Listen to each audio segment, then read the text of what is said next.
Okay, well, welcome everyone. Phil Jaderborg of PJ Networks is here again, and he is here to talk with us today about computer maintenance. So if you, Phil, how would you like to work this? Would you like folks to just stay unmuted, or do you want them to mute themselves and unmute when they have a question? So yeah, I think that's fine. Okay, so if you would be so kind as to mute yourselves now, and then if you have a question, you can go ahead and unmute yourself. And Phil's going to explain how he's going to do this presentation. All right. How do we unmute ourselves? How did you mute yourself? Do you know how you did that? There's a little microphone. Yeah, it should be a picture of a little microphone. So then you would just click on that to unmute yourself. I'm going to check on that. Let me mute myself for 1 second. The dogs are going nuts. I'll be right back. All righty. Let me see. So without further ado, this one is from PC Magazine. It's called 12 Tips to Speed Up Windows 10. Number one is a perfect example of kind of a warning. When it says run a tune-up utility, which is its recommendation, you have to be careful because there are a million tune-up utilities, free ones out on the internet. The vast majority of them are designed to drop spyware or to put unwanted software, potentially unwanted programs on your computer. So you'll download, for example, a disk cleanup utility, but then maybe McAfee Net Advisor is going to slide in with it. And if you're not really paying attention when you install the software, what you'll end up with over time, and I see this happen all the time, is a big pile of software on your computer that you never wanted, you never intended to install, but you're stuck with it. And those are the things that will actually bog down your computer. And we will be definitely talking about that in more detail. There is one utility that I can recommend that I like very much for doing a hard disk cleanup. And that is called Wise Disk Cleaner. It's basically just W-I-S-E, like a wise person. If you Google for Wise Disk Cleaner, there's a free download for it on multiple websites. It's from the company Wise. That one has always done a really, really good, thorough job of doing a quick cleanup to get rid of just crap that the Windows disk utility doesn't get. Other than that, be very careful using any utilities, especially if you're using registry cleaners. If you're ever going to do a registry cleanup, which, for example, CCleaner used to be a popular tool, you always want to do a backup of your registry before you use it. The better utilities will prompt you to do a backup of your registry before you make any changes. If they don't, number one, it's probably a good indication you're not working with a really good tool. But number two, if you proceed with the changes and they foul something up in your registry, there are hundreds of thousands of lines of registry items on your computer, and there would be no way of you going back and figuring out which ones got changed. So be very diligent about backing up your registry. Excuse me, Phil. Yes. Sorry to interrupt you, but could you define the word registry? I'm not sure everybody knows what that means. Sure. So I think I'm going to see if this thing's going to let me change the focus so I can bring up Regedit. Okay. Can everybody see the registry editor? Yes. Yes. Okay. All right, so this is called the Windows Registry. I'm sure you've all heard of it, and maybe some of you have even looked at one before. So the Windows Registry is the true guts of how the computer knows to do every single thing it knows. When you go to launch a program, it looks at the registry to see where the program is located and what permissions it has. If you go to open a Word document, there's a registry key in here that will tell you, for example, what software to use when you're opening a Microsoft Word document. And as you can see, these expand out, and there are hundreds and hundreds and hundreds of thousands of lines of configuration in here. And so you mess that up, there is no easy way. I've worked on computers that had corrupted registries, and unless you have some slick way of pulling back a previous version, you kind of have to wipe the computer and start from scratch. So for example, there's software settings for 7-Zip and Adobe and Chromium and Google, and when you go into those Google desktop preferences, these mean nothing to us when we look at them normally as far as what the verbiage that they use, but they tell Windows something very specific. If you ever want to back up your registry, which is the most important thing, well, here, I'll give you an example of the registry. Under Microsoft Windows, current version, run, that's where Windows keeps in the registry the list of programs that launch every time your computer is started. So we've got Adobe Acrobat Synchronizer, Teams is launching, GoToAssist, GoToMeeting, and a central viewer. If I deleted this entry right here, which I'm going to do because I don't need the Adobe Acrobat Synchronizer, I'm just going to delete that. That's gone now. So the next time I boot my computer, the Adobe Acrobat Synchronizer is not going to launch. But if I ran a registry cleaner that did that same thing for me, I would not have a clue where it had gotten that entry from. So based on that, as you can tell, if you don't back up the registry before you make changes, you can get into some deep, dark trouble. And a lot of registry cleaners will prompt you for that backup. So if you wanted to back it up manually, you see that I basically started by clicking on the start button. I typed regedit, R-E-G-E-D-I-T. That brought this up. And at this point, as an average user, I would not want to go into any of the details, but I can right click on computer and I can say export. And then it says, where do you want to back it up? Let's just say I'm going to back it up to my desktop. And I'm going to call this reg backup. And then the date, which is 09/15/20, save. So now that file will be sitting on my desktop. If a week from now, I do something to my computer that totally fouls up the registry, I can just go back, double click on that registry file, and my registry will go back to the way it was before I made the changes. So that's registry in a nutshell. All right, so that's done backing up. All right, so I think I have to reshare my article. Okay, so everybody, did the registry cleaning make sense as far as backing it up first? Fortunately, you don't have to worry about doing that. In most cases, good utility is going to prompt you to back it up, ask you for a location, and then you can go on to whatever you were doing. So there's a term, you may have heard it, it's called crapware or it's called bloatware. We call it bloatware because it's a little bit more polite. Bloatware is software that is installed on your computer when you purchase it. For example, almost every brand of computer, HP, Lenovo, Dell, will come preloaded with an Office 365 installer that is already halfway installed Office 365. That sounds like a great time-saving feature, with the problem of you might already own a copy of Office 2016 and you want to use that. I can tell you from experience that when you go to install Office 2016 on a computer that already has a pre-install of Office 365, which is technically Office 2019, it's going to cause conflicts and it's going to cause issues. For that reason specifically, we decided a number of years ago, whenever we sell a new computer for a client, and typically it's going to be Dell, we always wipe the hard drive and do a fresh, clean install of Windows 10 with nothing else. And then we know exactly what we're dealing with. Otherwise, there's all different pieces and parts of software that were preloaded, like McAfee, antivirus. It's got registry entries in there. So for us, it's easy to just go in and do a level playing field.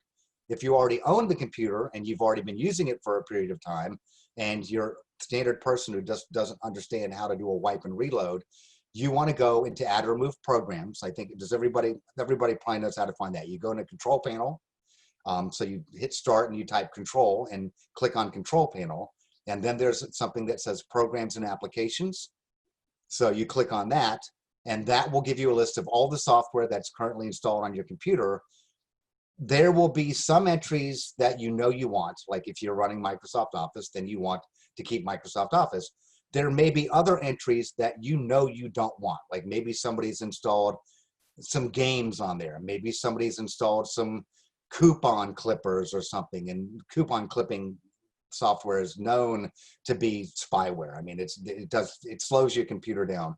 So you go through the list and you remove anything and everything that you're pretty sure you don't need.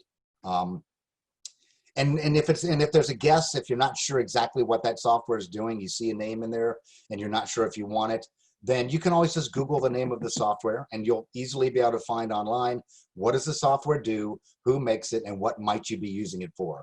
If it's something that you clearly don't use and you're never going to use it, then just right click on it and say uninstall, bam, software's gone. Rinse and repeat until you've removed every single entry from your computer that you don't think you want on there. And that alone is going to speed up your computer. So like I said, crapware, bloatware, even software that you get after you buy it, and over time you download software and install it, you get freebies. You get rid of those, you're going to find your computer just generally runs better. Plus, they take up hard drive space. The next recommendation is to limit the startup processes. So if you want to see which computers are running on startup, you want to bring up Task Manager, which you can do in several different ways. The easiest way is just hit Control-Alt-Delete, and then you'll see an option for Task Manager. Or you can right-click on the menu bar at the very bottom of the Windows screen. There's a system tray bar that runs all the way across. If you right-click on an open spot there, you can click on Task Manager, and it's going to bring up Task Manager. And when you look at Task Manager, you'll see that in addition to showing you different processes that are running and performance things, which programs are using the most resources, there's a tab called Startup, and it gives you the ability to go into that tab. And for example, I see Adobe Creative Cloud is set to automatically start when the computer starts. That may be something that I've stopped using or that I didn't intend to install. I know I don't need it. At that point, if I don't want to completely uninstall it, I can right-click on the program right there, and there will be an option to disable it, and then it'll show as disabled. Google Drive file stream. If I don't use Google Drive, I would want to right-click on Google Drive file stream and disable it. Any of the programs in here that you see that you know you don't want them, just disable them. There it is, sorry. So yeah, you would right click on the application, you would choose disable. It won't remove it, it's there if you need it later. If you access, it's much safer to disable something than it is to uninstall it. So if you see something there like an Adobe Acrobat Updater, and you think, well, I don't need that, although you should leave that on because it keeps your Adobe secure and up to date, you can disable it. If you realize later that was a mistake, just go right back into Task Manager and right-click it and enable it, reboot the computer, and it'll come back in. So that's called limiting your startup processes. The next recommendation is to clean up your disk. You can go into Windows and you can see how much storage is currently being utilized. There's several different ways to go in and look at that. This one is just recommending you simply click the Start menu and start to type in disk cleanup. You will see a disk cleanup utility on your Start menu pop up. Click on that. That's going to give you a quick tour as far as how much space you have available on your drives and how much has been used. When you start to get down to practically no storage available, that's when you know you need to clean up your hard disk. So the easiest way to do it is to there's a wizard that you will find within the disk cleanup utility that basically just says clean up my hard disk. Click on that. It'll do an analysis. It'll scan and see what you might have on your hard drive that isn't necessary, what leftover files there are, and it'll prompt you, do you want to uninstall the following items? And you can say yes, and bam, they're gone. And that'll free up some space. I will tell you though, that over time, if you find that you run out of hard drive space, and then you clean some up, so you've got a little wiggle room, and then a month later you run out of hard drive space, so you clean up and you lose a little bit more wiggle room, and you uninstall a few programs and you free up space. Eventually what happens is that space that you're freeing up is going to become less and less. And so the hard drive is going to fill up more and more quickly. So at the point to where you find that you're doing this at more than every 3 or 4 months, that's when you want to look at getting the hard drive replaced with a bigger hard drive, or go in and do some serious pruning on the software that you have installed. But my recommendation is just go in and get a replacement hard drive. You can do it at one of our repair shops. Other Geek Squad can do it. And basically it's just transferring everything you have on your current hard drive and cloning it to a new hard drive. And if you're going to go through that expense, we strongly recommend that you replace it with a solid state hard drive. Solid state hard drives are the drives. Regular hard drives, spinning hard drives, are the ones that have discs in them that look like CDs. If you smash them open, there's a disc that looks like a CD, then it spins, and there's a reader that reads the disc almost like a record needle, and it moves across the surface of the disc, and it picks up data from that. A solid state drive removes all the moving parts, and it's a flat chip, and so when it wants a piece of data, and a piece of it is here, and a piece of it is here, it can grab it from them simultaneously. It doesn't have to move a physical mechanism. That means it accesses the data 20 to 40 times faster than a spinning drive. So if you're going to go and get a hard drive upgrade, get a solid state drive. It's going to cost a little more, but you're not only going to get much better performance, but you're going to breathe several years of extra life into your computer. I've literally seen people replace a 7 or 8 year old hard drive in a computer with a solid state drive and then continue to get several more years of use out of it. So just because your computer is getting older and slower does not necessarily mean it has to be chucked out the window. So there, and as this article says, and you'll all get a copy of this article, there are additional links on how to free up more hard drive space in Windows 10. I'm just trying to cover kind of the double barrel shotgun approach to getting things done. Now, another thing you can do to increase the computer speed is to add more memory. You can tell if you need more memory when you go into Task Manager and you click on the Performance tab. You will see how much hard drive activity there is, how much memory is in use, how much processor. You'll have a couple of big graphs, and you'll see that, let's say you have 16 gigs of memory, and it'll say that 80% of it is being used. That tells you that you need more memory. That means you're pushing to the edge of your memory. If it says you've got 25% in use and 75% available, then you should be good for a while. So obviously you're probably not going to be the one who buys the memory and plugs it in, although you're welcome to do that.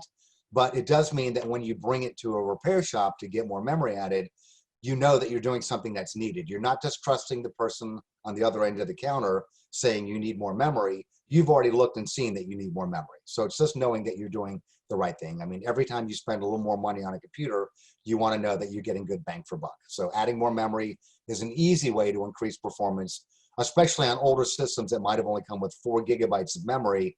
Just doubling that to 8 gigabytes is going to give you a dramatic performance improvement. I've already covered this one, installing an SSD startup drive. In this segment of the article, they're specifically talking about the fact that you want the solid state drive to be a startup hard drive.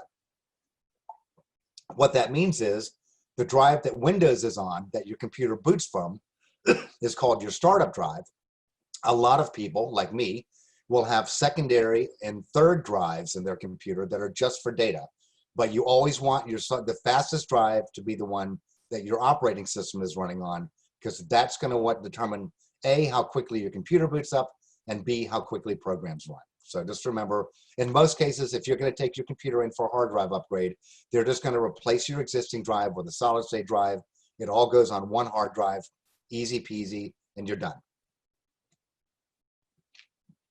Just to give you an idea of cost, I think that it's less than $200 if you come into one of our shops to get upgraded to like a 512 gigabyte solid state drive, and even less, maybe 150 to get a 50 gigabyte solid. I mean, a 256. So it's not thousands of dollars. It's $100, maybe $200 will get you the speed you need.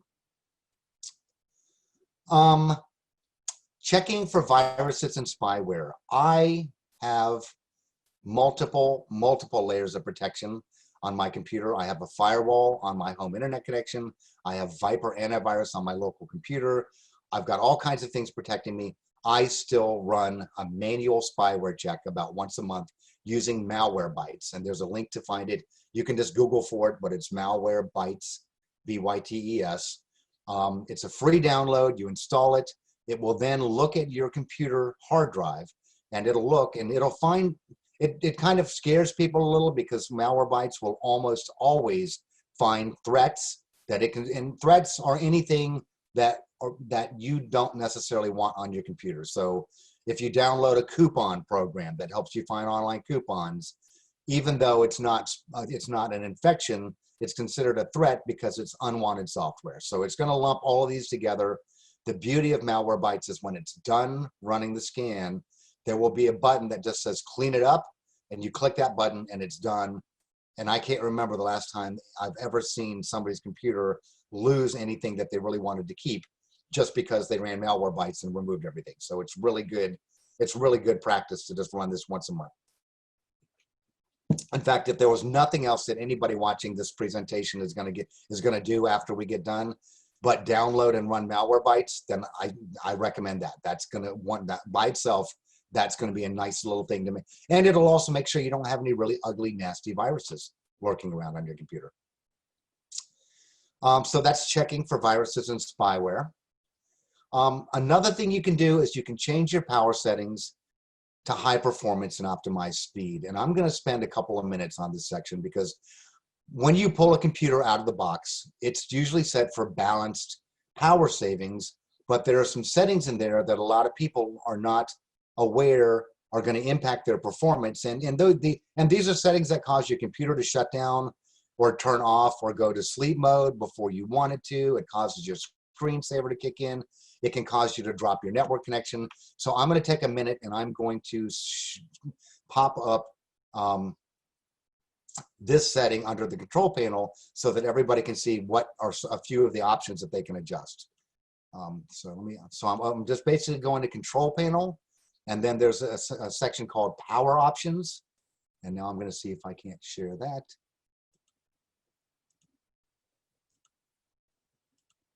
Okay, so that should, does everybody see power options here? Customize or choose a power plan. Yeah, okay, perfect. Yeah. Just want to make sure that was visible. Okay, so like I said, by default, there's a balance setting. I always go for high performance. It burns a little bit more electricity, but it makes sure that when you walk to your computer after you've been away from it for 3 hours, it's ready to go. If you like the fact that your computer shuts itself off and saves you electricity, then don't choose this. But every computer I set up for every business client, I kind of use the same settings. And there's one hidden setting that most people don't even realize is there. And it's when you choose on what the power buttons do, you'll see there's an option here that says turn on fast startup. This little nasty little setting is what tells your computer when you tell it to, when you click the start button and tell it to shut down, it doesn't shut down. It goes to sleep. Well, you think, well, maybe that's good. That means when I turn it back on, it comes back up more quickly. The bad side is it means I've sat down at people's computers that their computer had been on for 3 months. And I said, well, how come you never shut your computer down? Oh, I shut it down every night before I go to bed. Sure enough, if you go to this setting, turn on fast startup, it's turned on, which means every time they tell the computer to shut down, it's not shutting down, which means that they're not getting Windows updates, which means that it's never getting to refresh its memory. So that fast startup, if that option is not available to click on, which it's not for me here, I can click on change settings that are currently unavailable. Now, if I want, I can turn on fast startup, but like I said, I'm going to leave it off. And then I make sure that when I press the power button, it's going to shut down. And if I press the sleep button, which I never use, I want it to go to sleep. So basically, turn off fast startup, tell it that you want it to shut down when you click the power button. That alone will save you some grief. Power options here under high performance. If I click on more options, I can change advanced power settings. So you see that I've told mine to never turn off this display and to never put the computer to sleep. That's setting number 1 for me. I don't like my computer sleeping until I go to sleep. If I click on advanced power settings, I'm just going to kind of skip through some of the more important ones so you understand what they are. And you can always, Carolyn, make sure you have my email address. You can always email me follow-up questions to this presentation because we're covering a lot of ground here. This is an important one. This one says turn the hard drive off after X number of minutes. The default setting is 20 minutes. If you haven't touched your computer, the hard drive, which is normally going to be a spinning hard drive, stops spinning and it goes to sleep, which means that when you come back and start to pick up where you left off, it's got to spin up really quickly. If you're using a program like QuickBooks or another database application or Microsoft Access, especially if you're using it on a network, that can cause some real corruption because your computer was actively holding the database open, but the local hard drive wasn't spinning. But long story short, I absolutely recommend setting that to 0 so that the hard drive, when the computer's turned on, the hard drive is on, and it's always going to be on. I'm just skipping through some of these. The wireless adapter setting, power saving mode, I've said maximum performance. I don't want the wireless adapter in my computer to be going to a minimal operational state because when I come up to use the computer, I don't want it to have to reconnect anything. I want it to always be so maximum performance.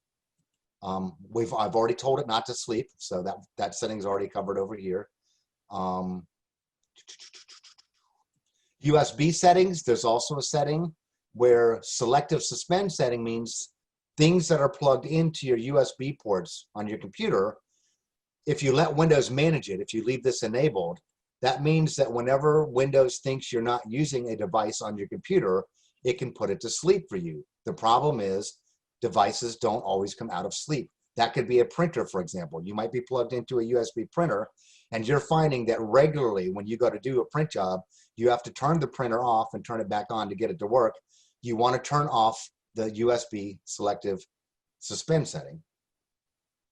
And Excuse me, Phil, I Yeah. think we're not seeing what you're seeing. Oh, okay, hold it, it popped. Yeah, my apologies. I should have.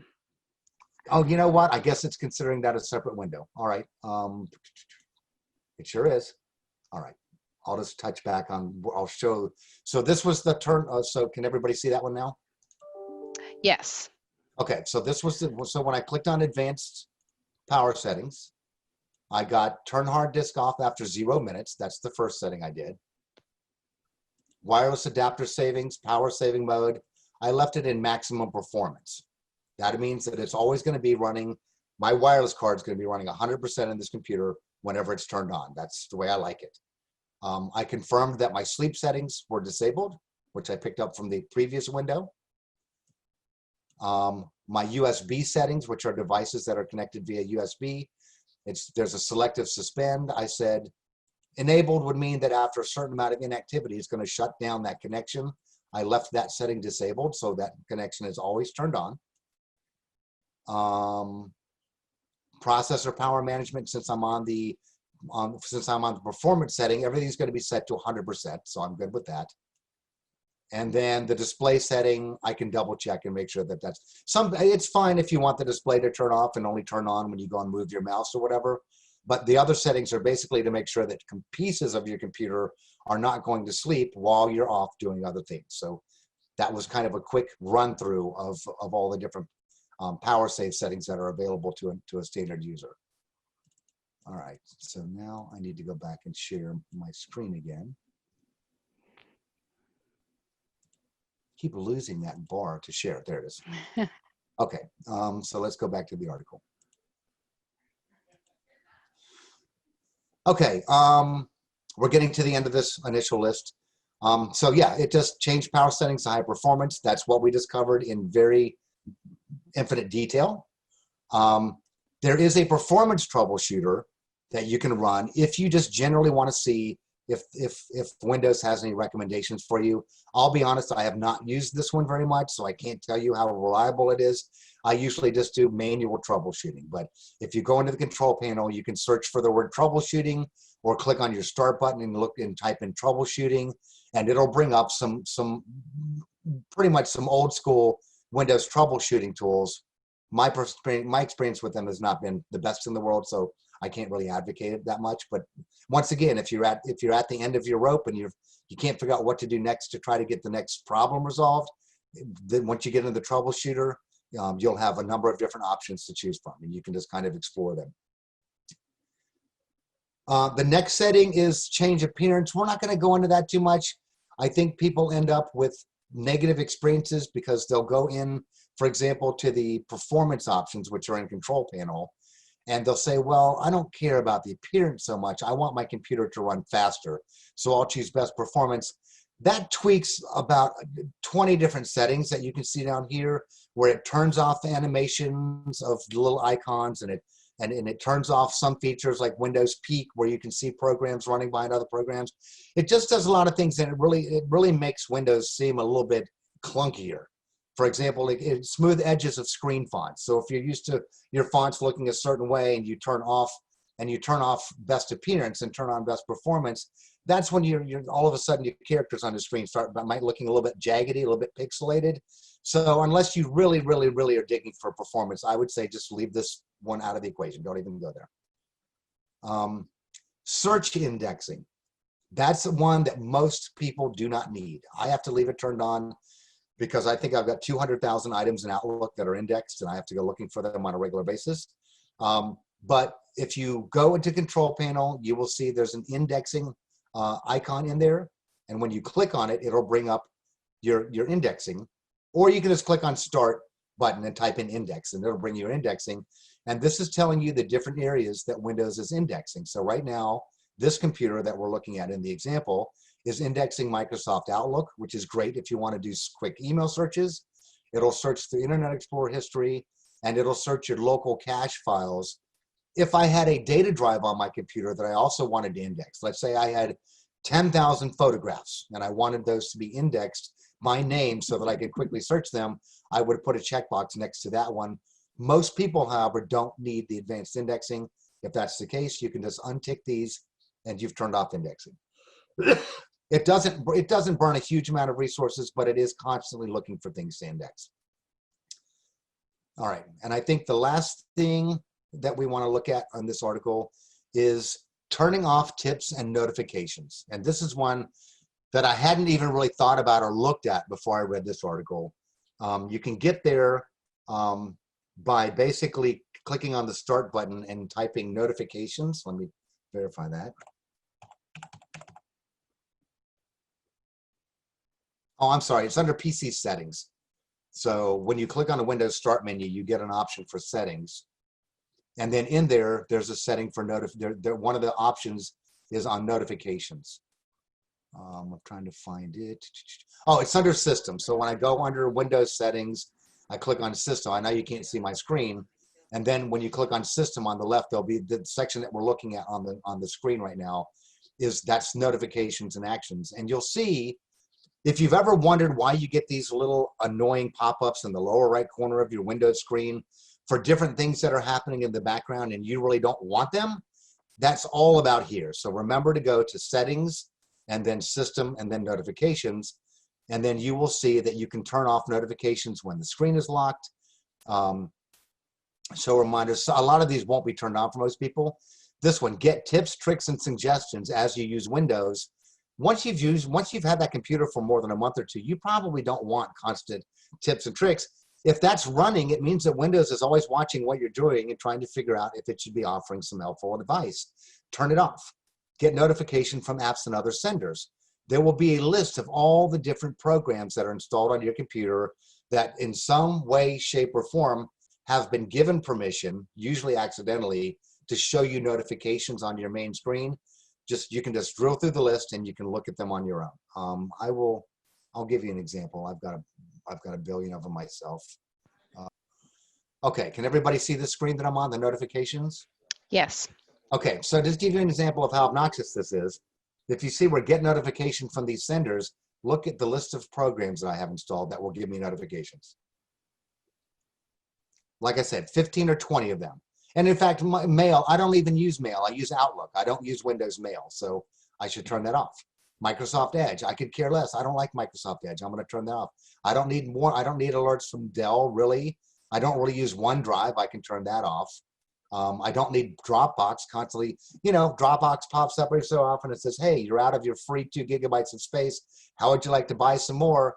All of these, all of these things should be turned off. And in fact, I'm turning a lot of them off now. Like I don't use Skype, so I don't need Skype notifications. Although I guess if somebody tried to Skype me, I'd need that turned off. Anyway, and if I don't want notifications from Dell, I like them because they tell me when there's a Dell update or whatever. So all of that is found under that one screen. And once again, a lot of these settings that you'll find when you go looking for them are kind of self-explanatory. If you don't want Google Chrome giving you notifications about discounts, then uncheck it and it won't give them to you anymore. So that leads us to the end of the first article, which covers all of the basics. And I do have a couple of other articles that may have 1 or 2 things that weren't covered in this one.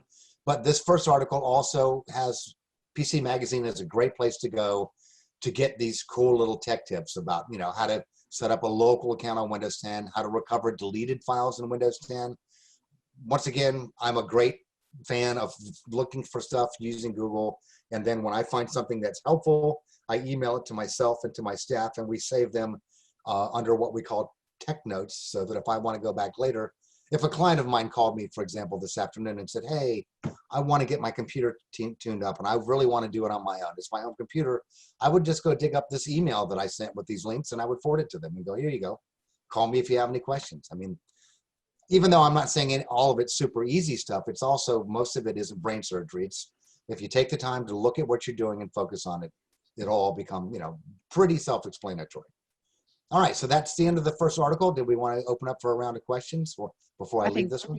I think that would be great. If anybody has any questions, you can stop sharing your screen, then I can see folks if they're waving or. Okay. Let me stop share. Okay. All right. So if you have a question, you can unmute yourself and ask, or if I see your visual and you're going like this, I'll help unmute you.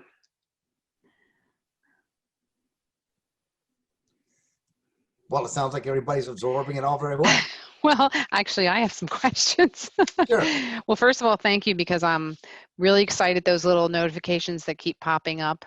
Now I know how to remove them, so thank you for that. No, me too. Those have literally been annoying me forever. And I knew there was an easy way to turn them off, but I'm always moving at such a breakneck speed. I never, I think I turned them off when I first got the computer, but then they turned themselves back on. So. So my question too is, why do you never let your computer sleep? Why do you set, you might have answered that and I might have missed it, but.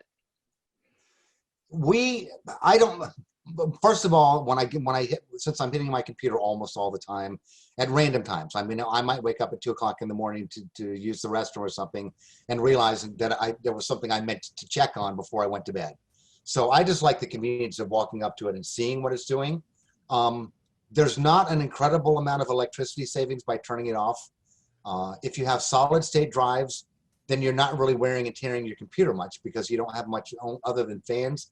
But it also allows Windows to do its maintenance overnight. A lot of Windows tune-up and maintenance tasks that are automatically scheduled in the system will happen between midnight and 3 a.m. And if you go and look at Task Scheduler, you'll see them. If you're turning your computer every night at like 10 o'clock and then turning it back on at 6 o'clock in the morning, those scheduled tasks never get to happen. Your hard drive never gets defragged.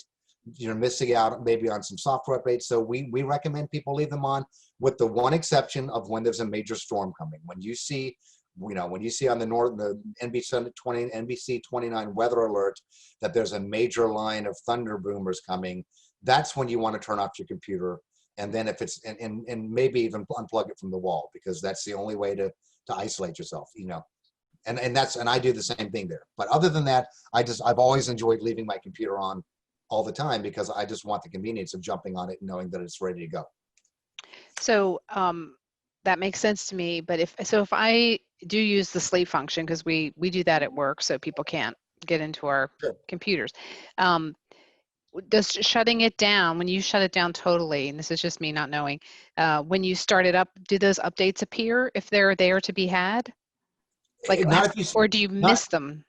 Well, so if you sleep, then they will be hovering in the background indefinitely, waiting to be installed until you actually get your computer to shut down properly. Okay. Now, your sneak around for that, because if you don't have that fast startup turned off, then every time you click the shutdown button, Windows goes, oh, do you want to sleep? So it sleeps your computer. The way around that is if you click your start button and hover over the power button, one of the options is, and most people here have probably seen it, is update and restart. And update and restart does count as a shutdown, and it makes sure that all of the updates have been applied and that when it comes back up, they'll all be installed. And I think there's another option that's update and shut down, which will accomplish the same thing. But just clicking shutdown doesn't always get it. Sometimes it does, sometimes it doesn't. Okay. And there was a comment too that, could be a security risk if someone steals your computer, they can access everything. If you don't do that, or if a house guest can look at anything, which I definitely, with my kids. So that definitely brings me up to a quick tip. Shutting down the computer, if you have a password set up on your computer so that whenever it gets turned on, it prompts you for that password, and there's no way to get past it without that password, then you can accomplish the same thing as putting it to sleep by hitting the Windows button, the one next between Control and Alt on your keyboard. There's a Windows, if you have a PC, there's a Windows button and L, and that instantly locks your computer. And now it's locked. So whether somebody turns it off or whether they pick it up and run away with it while it's still running, the screen is locked. There's no accessing it. They're locked out. So I am a strong, every time I go to a client site, if I work on their server or I'm working on somebody's workstation and they've walked away and I need to get up and walk away, it's Windows L or Control Alt Delete, and then the first option on there is lock. So you can just hit Control-Alt-Delete and then enter, and it locks it. And that's a really good habit if you're at a coffee shop. If you're at a coffee shop, for example, and you're not and you just want to make sure that you're not walking away from unprotected data, lock the screen, and then when you come back, just put in your password and unlock it. That's a good tip. Thank you. And thank you Sure. for the comment. That was from Tom. Thank you. Anybody else? Any questions? I know that was a lot of information. Yeah, this is a lot.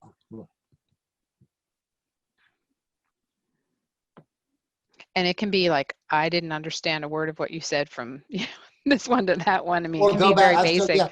And I've still got the article on my screen, so if I need to go back and recover a section, like I said, when I hit the next article, most of it's already been covered, so it's just going to hit some new items. But people, like I said, I don't want anybody to be shy about either clicking on raise a question or unmuting their mic and stopping me so that I can hit it, while it's a fresh topic. Well, you mentioned about uninstalling and versus disabling. Yes. If you wouldn't mind just elucidating that a little more, just explaining it one more time. Sure, absolutely. In fact, let me bring up so I'm going into my control panel and I'm bringing up programs and features, and then I'm going to share that screen with you folks. Okay, great. So I'm in programs and features, and I'm going to share that. Okay, so this is my programs and features, and I've got a boatload of software on here, as you can imagine. One of the things I can do is if I go in here and check my computer periodically, let's say every month or two, for recently installed software that I don't want, and I end up with a lot of unwanted software because I'm trying stuff out. A client will ask me, could you tell me about this software? And I'll install it, or I'll see something that looks interesting and I'll try it out. And I call it lazy, or call it working in too much of a hurry, or call it ADD, but I don't go back and uninstall it like I should. So I end up with a lot of clutter. But what you can do is you can sort your installed programs by date, and you will see what's been installed. In fact, if you look, there was a whole bunch of stuff that was installed on the 11th. And I'm not, and in some of these cases, I think some of the software was not even, I don't even think those install dates are correct, but it will show me the most recently installed. This is so handy if you find suddenly, for no reason, your computer is suddenly not acting right. And you're thinking, well, it was working fine last week, and now it's Monday, and my computer is it was fine on Friday. Open up, add and remove programs, sort by install date. You may very well find that you got a piece of crapware or bloatware that you didn't expect. And all you have to do is say, okay, well, I didn't want, I'm trying to remember which one of these I'm not using right now. Bandicam. I'm actually using most of these. All right, Mozilla Firefox, Wise Disk Converter, Malwarebytes, MyHarmony Remote. I'll find something. Java update. Java updates are important. Basically, so you just basically right-click and choose uninstall. Whatever it is you don't want. It may offer you the option to repair. So let's say Microsoft Office is acting up. Before you go and rip Microsoft Office out by the roots and reinstall it from scratch, you might go in. And so with Microsoft Office, I could say change.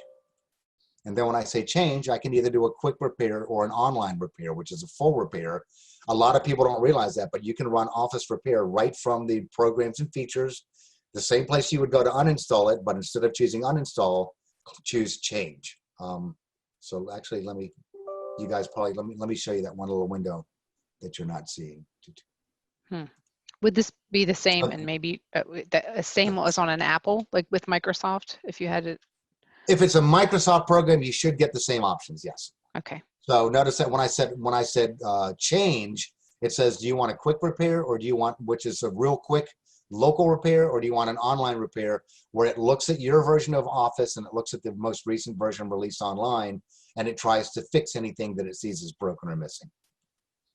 So let me go back to that other share. All right, so that's pretty much it. There's another section. So I can sort it by date. I can sort it by name. Or if I'm running out of hard drive space, I can sort it by size. And you'll see that, my smaller programs take up negligible amount of room. my biggest programs 1.99 gigabytes of space by one program, and that's Adobe Acrobat Pro X. So another thing, and this is a good troubleshooting tip, and if we hadn't gone into this screen, you wouldn't get to see it. So it's good that we went here. When I went into programs and features, there's a thing that says view installed updates up here in the upper left. Those are Microsoft updates that have gotten installed on your computer. And if you are having issues with your computer, in addition to seeing what programs have recently been installed, look and see what Windows updates have been installed, because Windows updates do break things from time to time. So if I saw here that for the past week, I've been having trouble with one of my applications or with Windows being buggy, I could go in here and I could right click and uninstall the two most recent updates, reboot my computer, and the problem may very well go away.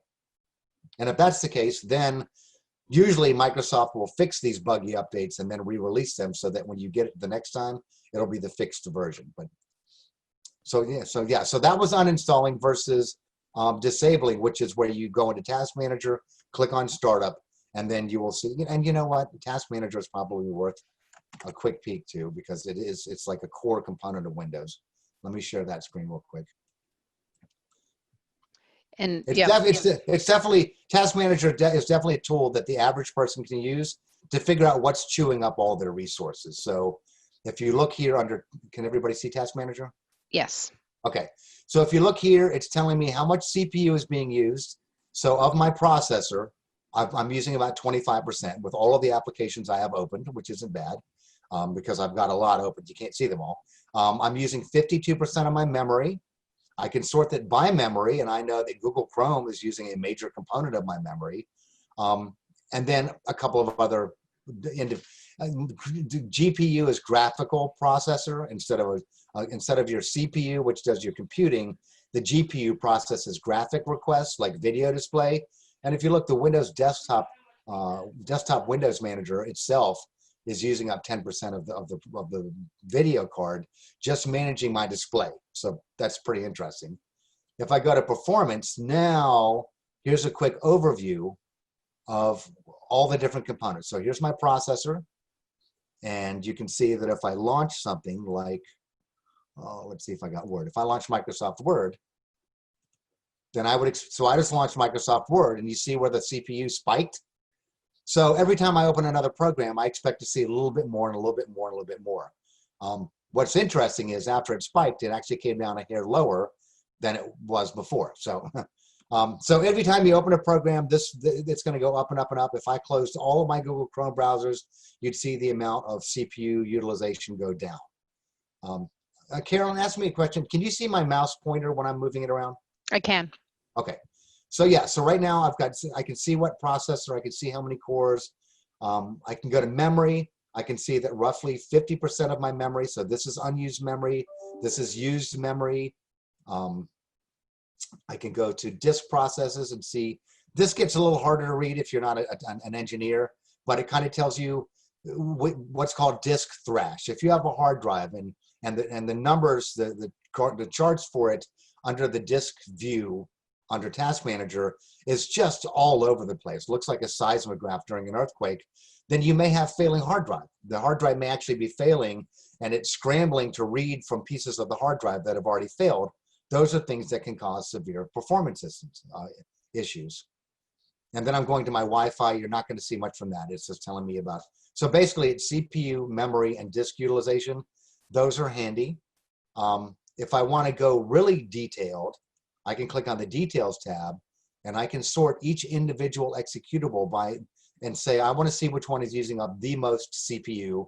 And right now, you can see that Zoom is near the very top of the list. It's using up 9%, 6%, 9% of my processor.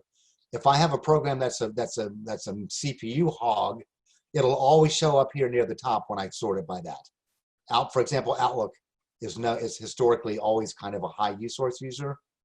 Memory will sort by how much memory is being used. So SPAM is my Viper antivirus. Zoom is using this much memory. When you add them all together, every single one of them, what you get over here is the total memory that's in use, 8.5 gigabytes. So that's kind of a quick run. Oh, and then the startup folder is right here. So I've got the Adobe Acrobat tray that starts down, and actually I don't really need that. So I'm going to go ahead and disable it. Some of these things will literally turn themselves back on. You'll have them turned off. You'll get an update from the program or from Windows. It'll turn it back on. So Intuit Data Protect, I absolutely don't need that one. Disable that. That's about it for now. Microsoft Teams, I've got it disabled. I need to re-enable it because my team just decided to start using Teams again. So I'm going to be doing that. So that's it. You turn it off. Those changes don't take place until you reboot. So just so everybody knows. Great. A couple of questions in the chat or comments.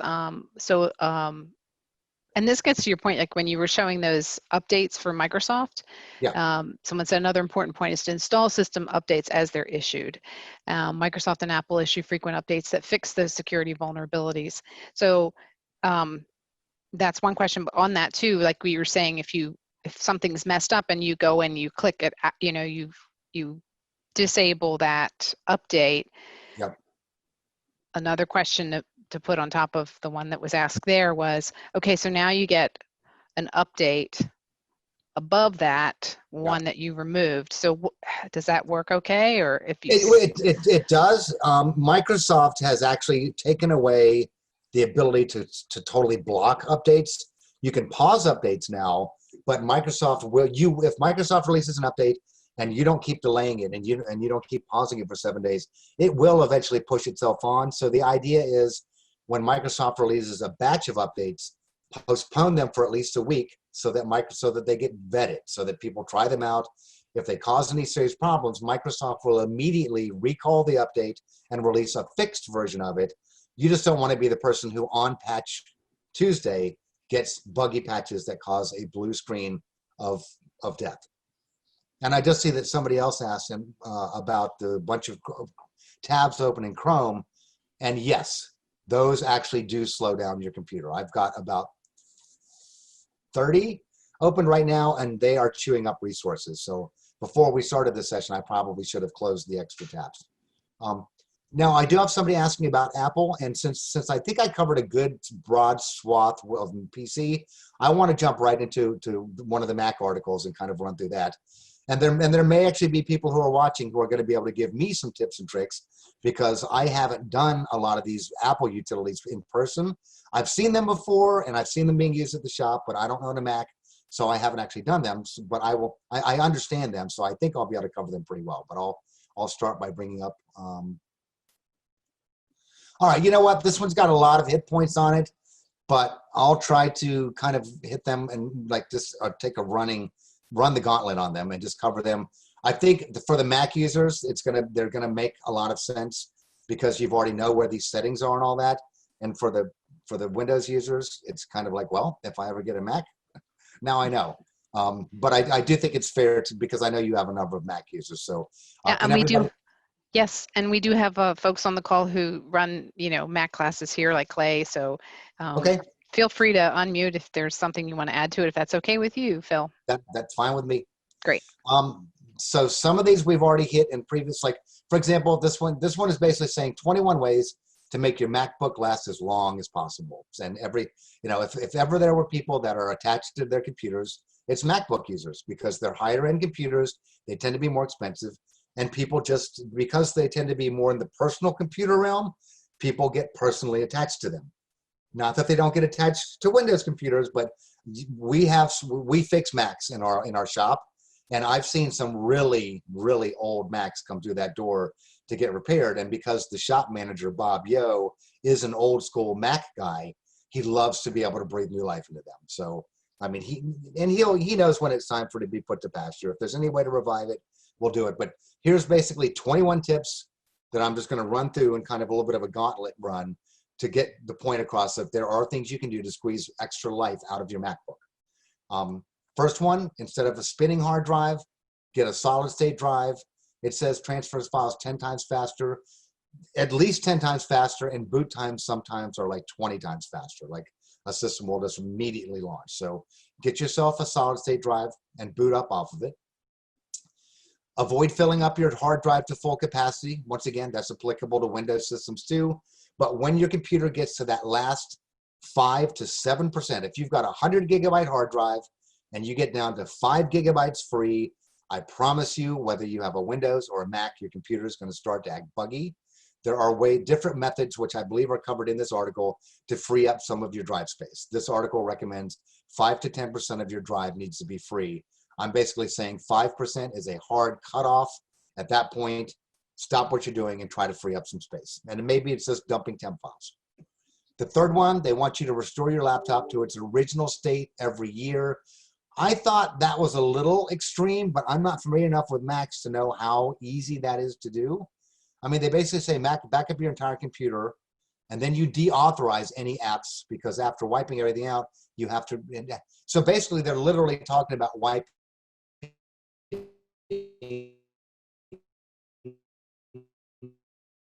backing up everything that you have, putting a fresh copy of the operating system, and then reinstalling all of your applications. I kind of think that seems a little bit overkill. At least it's not anything I would recommend doing every single year. Maybe after you've had the computer for 5 or 6 years. Do we have a Mac expert that can kind of give me their take on that? I think we have a couple. Anybody here pretty comfortable with the whole wiping out the Mac and then Yes. reinstalling everything from scratch? This is Clay. I don't think that complete restore is a very good thing to be for an amateur to do. Okay, that's exactly what I was looking for. Thank you, Clay. It just seems a little, that's like telling somebody to wipe their Windows computer and reinstall Windows from scratch. You know, if you got to that point, you want to take it to somebody who does that for a living or for a hobby. There's a disk utility that's good. That it's a better feature than there's available in Windows, where the disk utility can actually check and see if it sees that there's anything wrong with the file system or the files on your Mac. And keep in mind that a lot of times corrupted files or file issues are your first hint that there's a hardware issue, like your hard drive is starting to go bad. So if you were to regularly start seeing that when you went into the disk utility, it was prompting to run first aid, if that started happening on a regular basis, you would definitely want to have a hardware diagnostic run, because if you can catch a hard drive before it fails entirely, you can usually clone it to a new hard drive. If too many sectors go bad, then you have to wipe and reload. So using the disk utility, I would say probably once a month, just peeking to make sure that everything's looking good from a Mac operating system point of view. Running updates. What was their comment on this? Do it overnight. Yes, some updates can take a long time. You can see that some of these, and if you have a super small internet connection. So this basically, the no here is they're recommending that you kick off, and I recommend it too for Windows updates. If you're going to manually update a computer, do it right before you go to bed and then let it run overnight and just let it do its thing. Don't leave your charger on continuously. That is true of laptops too. It kind of kills the battery's memory. Batteries, if you've ever gotten an electronic device and the first instruction said, please charge this product fully before first use, and then use it until it's completely spent. Some types of batteries, it's less so now than it was maybe 5 to 10 years ago, batteries have what's called a memory, and they remember how much capacity they can store. So if you, for example, if you buy a brand new Dell laptop today, and then you plug it into the power adapter, put it on your desk at home, and let it run for the next year, and never unplug it, you might be surprised to find that when you unplug it from the charger, the battery is dead. Like it has 5 or 10 minutes worth of capacity, and then it just shuts down and it will not hold a charge. Well, the battery got conditioned to believe that it had no capacity, that it was running off of AC all the time. So the recommendation, and I think Macs run kind of similarly, they're basically saying if you can keep it around 50% charged most of the time, that's good. But when it reaches 100%, if you happen to be working and it hits 100%, go ahead and unplug it and let the battery run down a little bit. I mean, I'm not saying it run to zero, but don't leave it plugged in all the time. That will reduce your battery life expectancy. Once again, turn off the MacBook periodically. It will help preserve battery life. And some of this I just have to take at face value. So if Clay hears me cover any of these and he knows that it's flat out false or untrue or misleading, then he's welcome to jump in. I agree, the same thing with laptops. You want to turn them off every once in a while to make sure that the memory fully drops all of its storage contents and starts up clean. So there's a nice utility built into Macs that lets you see what your battery cycle count is. I'm definitely not super familiar with this one. I've looked at it at the shop when other people's computers were on the bench. Basically, it says to get into it, hold down the Option key as you click the Apple icon in your upper left-hand corner, and then select System Information Power. And this will bring you to, I believe, that brings you here to your power screen. Once you're here, you can determine your current cycle count, find out your maximum cycle count here.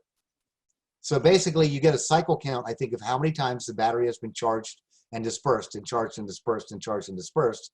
And there's a link in this article that I'll be sending out that gives you, for your particular model and battery, what kind of cycle count you can expect. They're saying it can be anywhere from 300 to 1,000. And I guess that depends on whether you have like a 3-cell or a 5-cell or a 7-cell battery.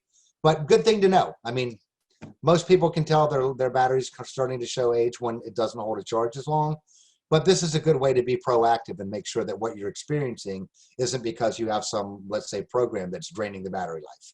This would tell you the battery's actually getting long in the tooth. If you use heavy graphics programs, you need to upgrade your memory. So once again, just like with a Windows computer, adding more memory to a MacBook is going to give you more functional capacity. So you can have more tabs open in Chrome or Safari so that you can use heavier duty graphical programs if you want to do graphic design or maybe do some photo editing. More memory is going to help you out, especially. And if you're doing any kind of gaming at all, then memory, you definitely want more memory because graphics will borrow from the computer memory to help supplement what it's doing. To prevent Google Chrome, this one is interesting, and I don't think we have it on the Windows side. To prevent Windows Chrome from devouring your memory, try adding one tab, an extension that grays out inactive tabs. So basically, they're giving us basically it's a one-click button that you can press that basically closes all of the inactive tabs. On a Windows machine in Chrome, you can just right-click on the left tab, and you can close all tabs to the right, or you can right-click on any tab and say close all other tabs. But this one apparently, there's a feature called One Tab that lets you basically click it, and it will close everything but your active window. So Yeah, once again, this is Tom Cross. Yeah. Using Google Chrome in the Apple and Mac system, in my opinion, is a very bad idea. So what's your recommendation? I always recommend never use it. Safari is the best default option. If you have to use something else, use Firefox. That's Google Chrome is not good from a privacy perspective, and I just think it's a bad idea in the Apple Mac system. Okay, and I've heard others say the same thing. It seems like Safari is the #1 choice. Firefox is one I see commonly. I haven't seen a lot of Chrome, except where there have been users that use both Windows and MacBook, and they want their Chrome settings to straddle both. But other than that, yeah, I agree. So good point there. Clay, did you want to add to that, or? That recommendation is pretty much correct. Chrome also eats up your battery a lot more. Yeah, Chrome is definitely a resource hog, whether it's on a Mac or a Windows computer.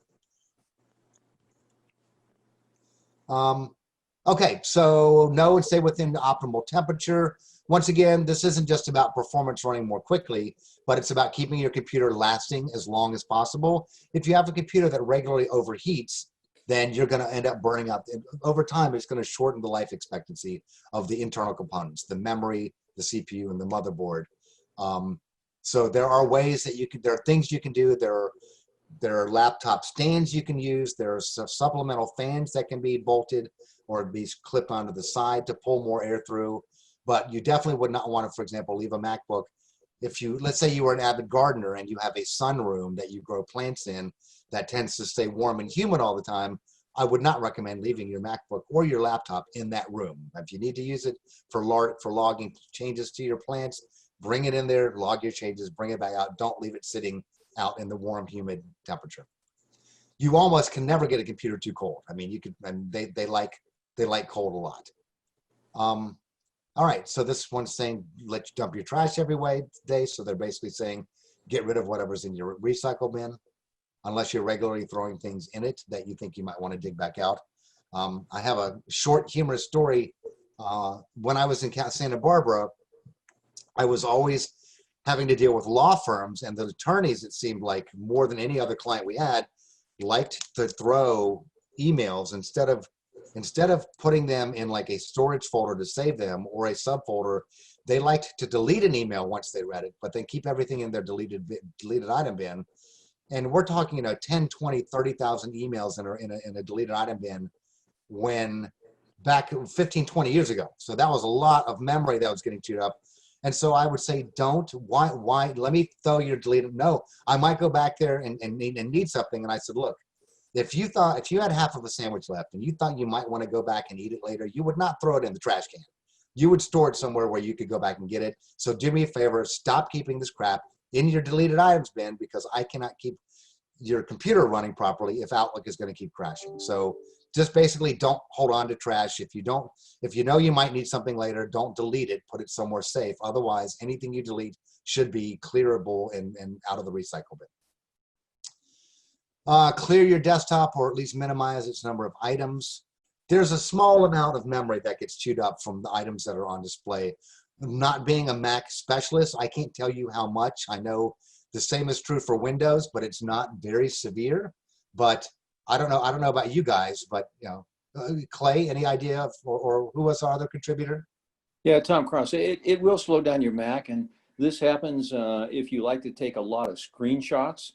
And Right. Screenshots, I believe by default, are saved to the desktop, and so Right. you can change that so your screenshots are saved to a folder on your hard disk or solid state drive, and then you stop all that clutter on the screen, which I believe definitely will slow down your Mac.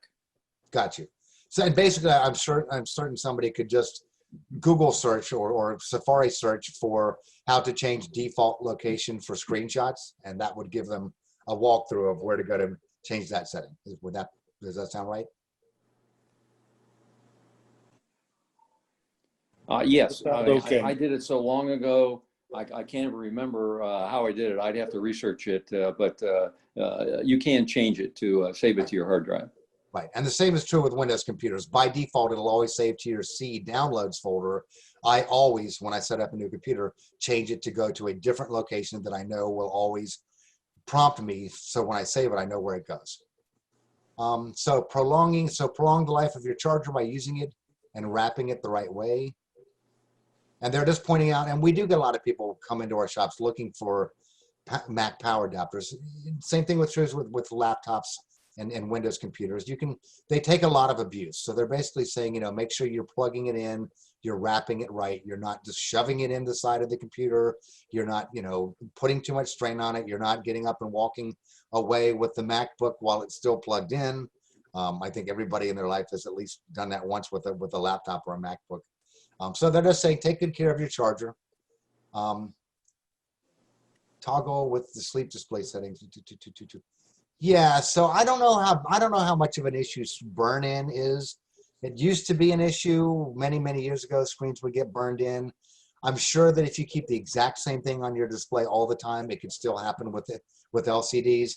Seems like much less of a problem, but if you set up your screen display to go to sleep, and if you remember back to the Windows section I covered, I did say that there's nothing wrong with having your screen go to sleep. You just don't want your whole computer going to sleep. So you can either have your screen go to sleep, you can set up a screen saver, but you just don't want to have the same stuff on the screen at the same location all the time. For example, I imagine the menu bar that runs across the bottom of a Mac screen that's always there. If you left your computer on 24/7 after a number of years, it could potentially start to burn a hole or just burn a permanent image into the screen. I don't think, pardon me, I don't think that screens burn in as much of a problem these days. Apple has pretty much changed that with the type of Retina screens they have. Good, and I think I've noticed the same thing on the PC side. So hopefully that's an issue. I haven't seen anything about burn-in in a long time.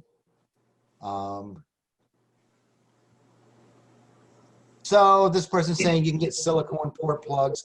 So you can get these little plugs to plug just about every type of. So your MacBooks and your Windows laptops, you've got HDMI ports, you've got USB ports, old stuff. You may have SD card readers. you can get little rubber grommets or whatever to stick to, or plugs to plug. That, you know, I hadn't thought about that, but if you were in an extremely dusty environment, or let's say an environment that was subject to a lot of humidity or extreme variations, that might be the extra mile to go to save the computer. I mean, I know that, for example, if you had a MacBook in the back of a bakery and there was a lot of flour that was floating around the air lot, over time, the fans will suck that stuff in. And even though you don't want to block your fans, you can at least prevent it from getting in and, let's say, clogging up your USB port so that it doesn't read a card properly. So those are just little safety protectors, and I'm sure you can find those on Amazon.com. These are also the keyboard cover, very popular in mechanics shops and in places where there's, you know, a lot of chemicals or a lot of water or a lot of exposure to rough elements. These simple, and they're not expensive. You can get them for usually $20 or $30. They lay down, and if you get the right one, it'll fit perfectly over top of your keyboard. You'll hardly notice it's there, and if you spill a cup of coffee, it won't get inside of the keyboard itself. All right, so this is a ventilated case. Will keep your laptop free of scratches. I guess that's just an option where you can get a ventilated case. I haven't installed one of those, but I'm sure it's something that, once again, it's from Amazon. And there'll be a link that you can click on to follow some of these suggestions to get more details. This isn't just basically a MacBook sleeve or a laptop sleeve. Tilted stand. Yes, so a tilted stand does keep the heat from accumulating directly under. You never want to have a MacBook or a laptop sitting on your lap on like a pillow, because where the pillow might have the chance of kind of, where if the MacBook rests into the pillow, it'll block your fans. Talk about burning up a computer pretty quickly. If you have an issue where every time you sit down with your MacBook, like on a couch with a pillow on your lap, and after about 15 to 30 minutes, it just turns off, and it never does that otherwise, both Windows and MacBooks have a self-protection feature. When the internal temperature of the notebook reaches a certain temperature, it'll shut down to prevent permanent damage. But just know that if your computer seems, or if you lift up your notebook or MacBook and put your hand under it, if it's burning your hand hot, the computer's too hot. It should not be so hot it burns your hand. It might get a little warm, but there are laptop stands that work with both MacBooks and PCs that will help get your computer the airflow that it needs. And some of them even have additional cooling like in them. Like some of them will have like a fan built underneath the laptop itself where they're pulling air through to keep it cool. But yeah, keep the computer cool. It'll last longer. And if you're going to work on your bed, this lap desk will save your Mac. And there you go, exactly what I was talking about. It'll save you from an early roasted death. So just getting a professional stand, or even if it's just something you've got, like even a plywood board, put it that way, would be better than putting it directly on the bed, because the blanket and the coverings can easily cause you to have air blockage, and then you're going to get overheated. All right, so I think that was our gauntlet run. Like I said, I'm really going to enjoy sharing out these links because I think, in addition to the articles we just covered, there's 2 more complete website articles on PCs. There's 2 more on Macs. So between them all, there are probably over 100 tips and tricks. I'm just taking these directly off the internet and sharing them with you. I'll share them with Carol. Carol will get them out to you. You're welcome, encouraged to share them out. These are also fun things to do as Facebook shares. If you're a big Mac avid fan, and this article that I have up on the screen seems to be one that you really enjoyed, then just go up and copy the link and paste it in Facebook and say, hey, you Mac lovers, I thought this was a really good article, and people will thank you for helping them protect their computer. That's great. Hey, if you are on this call and you want these, will you please email me, because through Zoom, I don't always get everybody's email address. So my email is my first name, Carolyn, at thecentercville.org, and I'll put that in the chat. It's Carolyn, C-A-R-O-L-Y-N, at thecentercville.org. Any other questions or comments? I appreciate, Phil, that you leaned into the Apple market there, and I appreciate Clay and Tom being on, especially to help us with, is that right? Well, and I learned some stuff too. I mean, if I rely heavily on the belief that if I ever found myself backed into a corner with somebody shoving a MacBook at me saying, fix it, make it run better, as long as I had access to the internet, I could come up with the answers, right? Just like I did. But without having the actual motivation to do it, meaning in order to provide some materials for your fine folks at the center, I wouldn't have taken the time to probably read through all those tips and tricks and really kind of. So now I actually will know the next time I get in front of a Mac. Some of the things, even if I don't, the key with Windows and Macs and getting to know the ins and outs, it's not knowing how to do something, it's more knowing that you can do something. So if you didn't even know that there was a startup tab under Task Manager in Windows that you could turn off programs, then you wouldn't know to try to find how to do that. So you don't have to remember where the startup tab is. All you have to do is remember how to Google startup tab in Windows 10, and you'll find a link just like the one that I just read to everybody that's going to show you how to get there. So knowing that something's there, for me on the Mac side, is going to help with all those little tips and tricks on the Macs, because now I know that I can go in and like have the MacBook analyze its own disk utilization. So that's good stuff.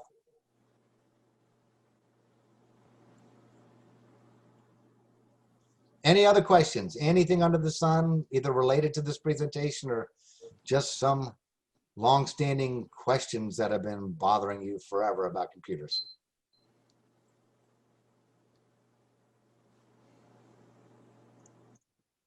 All right, I think we're good. Carolyn, what do you think? All right. A couple people are texting me in the chat that they want the email, so that's good. That's another way of doing it. I'll leave the chat open. All right. I do have a question. Sure. Recently on my computer, I have a Dell. I started getting these messages about Microsoft Edge, I think it was. Yep. And then one time when I turned my computer on, it had all of this stuff about, do you want to do this pertaining to Microsoft Edge? Yeah. And I didn't want to do that, and I couldn't really get out of it. And finally, I ended up getting out of some sort of way. But then I got to a screen that says, do you want to set this as your default? Well, because I was getting it every day, I think I said yes. But now, when I go into, like, I have Gmail. Yep. When you click on a link. Yeah, I'm getting double this. Everything is getting highlighted, and it's just crazy. So I don't know if it's that because of that or what's happening with my computer. So that is something Microsoft does about every 3 to 4 months. They're pushing people to use Edge. They're pushing people to make Microsoft the default. Something that happens just as frequently as that, and I'm going to show you how to fix it, is Microsoft will do a Windows update, and then all of a sudden Edge is your default opener for Adobe Acrobat PDF files. So you've been opening Adobe Acrobats forever. They look fine. You like them. One day you got to open them. They open in a completely different application. So let me bring up Control Panel, and then I'll share it with you. PC settings. The other thing, I heard you said you have Viper as one of your security things. I love Viper, yes. Well, I have it, but I don't have it anymore since all of that come up. It's like it's disabled it or something. Oh, that's weird.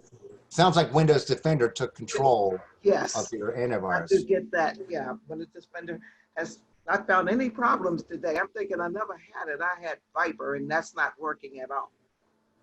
Got you. Okay, so I am in.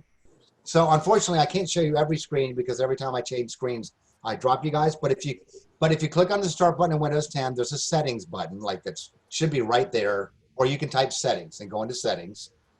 When you go into Settings, then there's in the left-hand side should be a thing called Apps that says Uninstall, Defaults, and Optional Features. So I'm going to click on Apps. And now I'm going to share the screen so you can see what I'm doing. Okay, so under Apps and Features, so like I said, I went to Settings, then I went to Apps. You'll see where it says Default Apps. Yes. So right here is a list of the most commonly used programs for opening different things. and you'll see where Google Chrome is here. If you let Microsoft Edge change your default, it'll change it to Microsoft Edge. And you'll even notice it says recommended for Windows 10. Just click that back to Chrome. You're fine with that. Now, an easy way, so it's there's another option that says choose default apps by file type. You can click on that, but then you need to know the extension of the files you're opening, like the last 3 letters, like an Adobe Acrobat file is a PDF. Now, did the sharing come over with this screen? Are you guys still seeing it? Yes. Well, I see. Okay. Yes. Okay. So you'll see on the left, it says associate file. Now you'll see how many different file types there are to go through. I mean, like a bazillion of them. And remember when I told everybody at the beginning of this session about the registry's got like 100,000 plus keys? Every single one of these settings, like, so this is going to get opened by this, and this is going to get opened by this. Every single one of those settings is a registry key. And so if I knew, for example, that Adobe Acrobat is a .pdf file, then if you bear with me here, I'm just going to scroll down.